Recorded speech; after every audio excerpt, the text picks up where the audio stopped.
ભાજપ સરકાર દ્વારા ખૂબ સુંદર નિર્ણય લેવામાં આવ્યો કે રાસાયણિક ખેતીમાં અનેક નુકસાન થતા હોય, અનેક બીમારીઓ લાગુ પડતી હોય, અનેકો નુકસાન છે રાસાયણિક ખેતીમાં.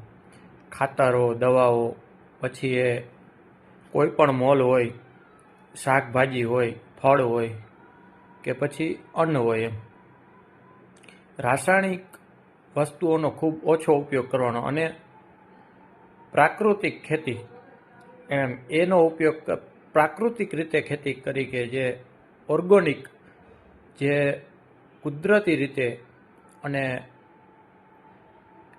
ઓર્ગોનિક ખેતી કરીએ તો આપણે શરીરમાં રોગ ઓછા થાય અને રાસાયણિક ખેતી બંધ કરી અને આપણે આ સાઈડ વળવું જોઈએ. તો બીજેપી ખૂબ સુંદર આવો નિર્ણય લે, ખૂબ સુંદર આવી વાત કરે તો બિરદાવવા જેવી વાત છે.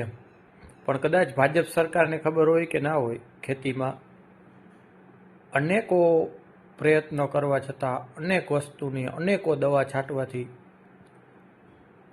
કાળજી રાખવાથી મોલને કોઈ પણ જાતનો કાંઈ ફાયદો થતો નથી અને છતાં પણ બગડી જાય છે.